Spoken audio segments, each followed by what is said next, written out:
Hi అండి. ఈజీగా egg curry ఎలా చేసుకోవడమో చూద్దామండి.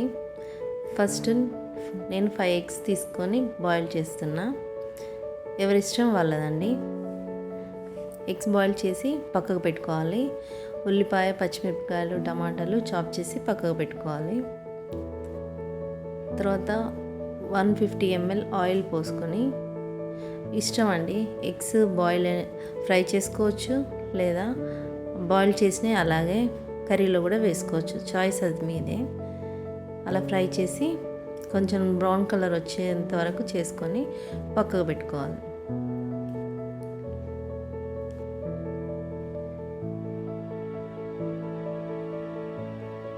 తర్వాత కొంచెం షాజీరా వేస్తే టేస్ట్ బాగుంటుందండి. 2-3 లవంగాలు, చాయిస్ అది మీ ఇష్టం అండి. పచ్చిమిరపకాయలు, ఉల్లిపాయ వేసి మంచిగా ఫ్రై చేయాలి. బాగా వేగేలాగా ఫ్రై చేయాలి.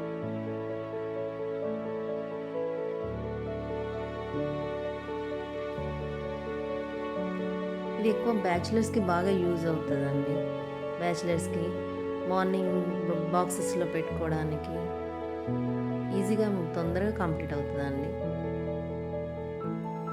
కొంచెం పసుపు,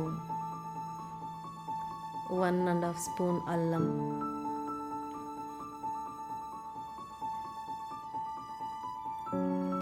బాగా కలిపి మూత పెట్టుకోవాలి.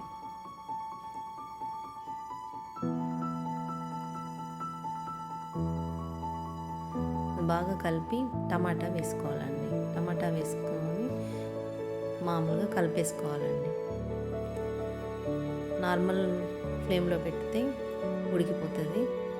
మూత పెట్టేసి తీసి చూడండి.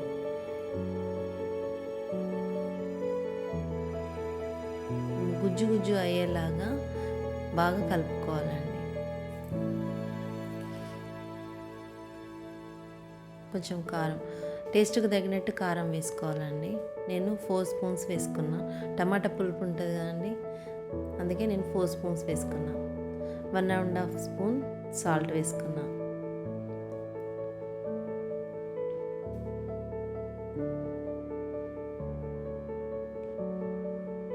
తప్పకుండా ట్రై చేయండి, టేస్ట్ బాగుంటుంది. బ్యాచిలర్స్కి మార్నింగ్ బాక్సెస్కి చాలా యూస్ఫుల్ ఉంటుందండి.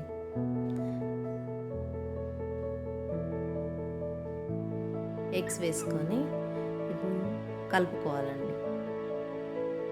నార్మల్గా కలపాలి, ఎగ్ కలపకుండా నార్మల్గా కలుపుకోవాలి. అలా కలుపుకున్నాక 5-10 మినిట్స్ సిమ్లో పెట్టుకొని ఉంచుకోవాలి. ఆయిల్ అనేది పైకి రావాలండి. పైకి వచ్చినప్పుడే కర్రీ అయిందని, టేస్ట్ బాగుంటుందని మనకు అర్థమైపోతుంది. ట్రై చేయండి, తప్పకుండా ట్రై చేయండి. చాలా బాగుంటుందండి. టేస్ట్ బాగుంటుంది, టమాటా ఫ్లేవర్ బాగుంటుంది. కాస్త సిమ్లో పెట్టుకోవాలి.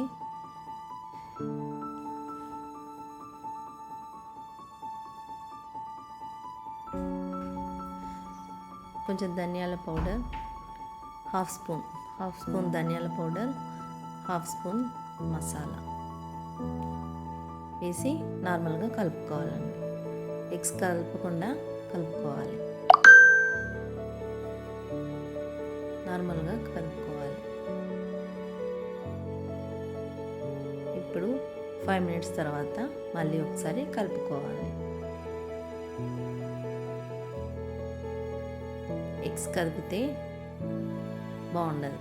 కదపకుండా, విరిగిపోకుండా నార్మల్గా మెల్లిగా కలుపుకోవాలి.